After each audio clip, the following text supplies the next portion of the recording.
Hey friends, here we are to lesson 4 in our Love Everyone study. This series is all about the powerful Christian challenge we have to love everyone, which is impossible, right? You can't love everyone. It's just too many. So the temptation we have is to turn this challenge into a general fuzzy feeling kind of cliche. Yeah, I love everybody. I'm good with everyone. Everyone's great. First off, it's just not true, right? You're not good with everybody, and everyone isn't great. I mean, I'm not great. I can be pretty hard to love sometimes.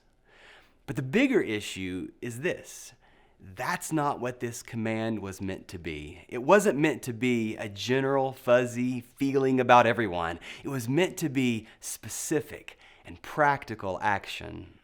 So to get our minds and our hands around this, we've decided we're going to love everyone by loving one. Our strategy is to define who and how. Who is my one? How will I practically love them? To apply our strategy, we're defining people we are uniquely positioned to love. We started with family, then we talked about our church, and this week, something significant happens. We're widening the circle. Really, that's what we've done so far. Family represents close relationships around us. Church is a bit wider, but still represents people we have a lot in common with, beliefs and values and habits that we share. This week, we widen the circle a bit more. And some of us may find that as the circle widens, the challenge also grows. The one we want to talk about in this lesson is our neighbor. It's one of the most well-known of Jesus' teaching. In one of the books about Jesus' life, the Gospel of Luke, chapter 10, somebody asks Jesus, "Teacher, what's the greatest command?" And Jesus replies, "Love the Lord your God with all your heart, soul, strength, and mind." But then he adds, "And love your neighbor as yourself." We see this teaching of Jesus in various places in the Bible. And what's clear is this. Jesus wasn't saying, love God's the best thing and loving neighbor, it's the second best thing. What Jesus was really saying is the best way you can tell if you're loving God is if you are loving your neighbor. The idea of loving our neighbor is part of the greatest commandment Christians have been given, which causes us to ask a natural follow-up, right? Well, who is that? What do you mean by neighbor? If this is so important, I'm going to need some clarification. It's such a natural response. In fact, it's so natural, it's the very response someone threw at Jesus when Jesus gave this teaching. And Jesus then, to answer the question, tells the parable of the Good Samaritan, which I know many of you know, but rather than going through the story, let me just summarize Jesus' point. The gist of what Jesus said is this: anyone could be your neighbor. There really isn't a boundary so high that someone loses the capacity to be your neighbor. Jesus says what we've been saying, right? Love everyone. If this were the only spot we find this kind of teaching in the Bible, then maybe we could just make up our own definition of neighbor or argue how important it really is. But we find the teaching all over the books and the letters and the sections of the Bible we call the New Testament. So let's dig a little deeper and look at one of these. Check out 1 John chapter 4. 1 John 4, starting at verse 7. Dear friends, let us love one another, for love comes from God. Everyone who loves has been born of God and knows God. Whoever does not love does not know God, because God is love. Basically the same thing that Jesus said, right? The best way to love God is to love others.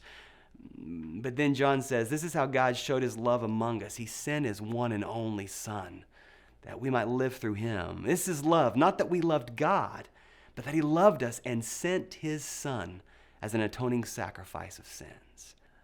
Okay, this is actually really helpful. We got to catch this. Of course, John says the best way you love God is loving others, but then he adds some clarity. God did this by drawing near. God showed us love by sending his Son, God in the flesh, into the world. God knew that love requires nearness, so God sent his Son to be with us. John's adding some clarity, and he adds even more if you go down to verses 19 through 21. John writes, we love because he first loved us. Whoever claims to love God yet hates a brother or sister is a liar. So there he is reiterating, love God by loving others, But then he writes, whoever does not love their brother and sister whom they have seen cannot love God whom they have not seen. And he has given us this command: anyone who loves God must also love their brother and sister. If you aren't loving who you can see, you aren't loving God whom you cannot see. Let's put these ideas together that John's given us. God drew near to us in Jesus. Jesus was close enough to see us. That's how he loved, and that's who he loved, the people he could see. If we want to love like God, we love the people who are near. We love the people we can see. That's our model for loving our neighbors. Who's near? Who can we lift up our eyes and see every day? There's a lady who walks her dog in my neighborhood every day. That's my neighbor. There's a guy I see at the gym every day. That could be a neighbor. There's a guy at Target who brings me a bag when my wife does a pickup order on our Target app, and when I ask how he's doing, he always says, "Just chillin'." Just chillin' guy is my neighbor. And I'd like to be his neighbor. Who doesn't need more just chillin' guy in their lives? We could go on and on. If you don't love who you can see, you aren't loving God, who you can't see. If we want to love like God, we love who is near. We love who we can see. Here's the word: proximity. The thing your neighbor has that makes them your neighbor is proximity. Proximity is a unique opportunity for loving presence. So we're getting our minds around the answer to the first question of who. Our strategy in this case is, who is our neighbor? The answer is the one you can see. The answer is all about proximity. So now we have to ask, how? Because it can't be general well-wishing. The teaching of the Bible insists that it's practical. Our who must have a how. Look at James 2:14-18. What good is it, my brothers and sisters, if someone claims to have faith but has no deeds? Can such faith save them?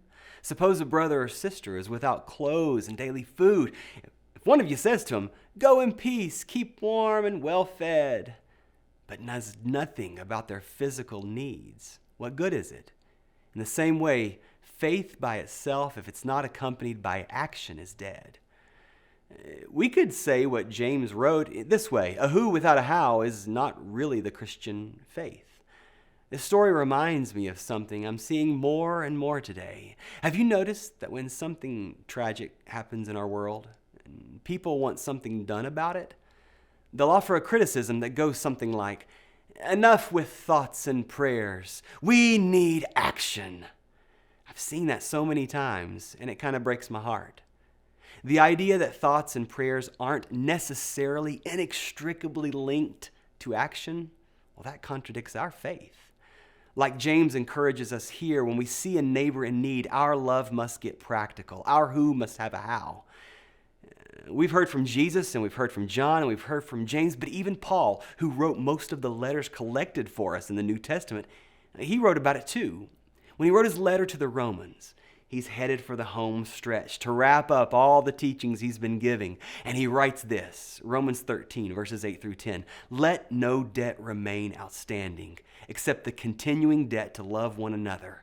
For whoever loves others has fulfilled the law, the commandments. You shall not commit adultery. You shall not commit murder. You shall not steal. You shall not covet." Whatever else you want to throw in there.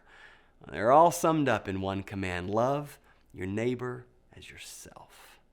Love does no harm to a neighbor. Therefore, love is the fulfillment of the law.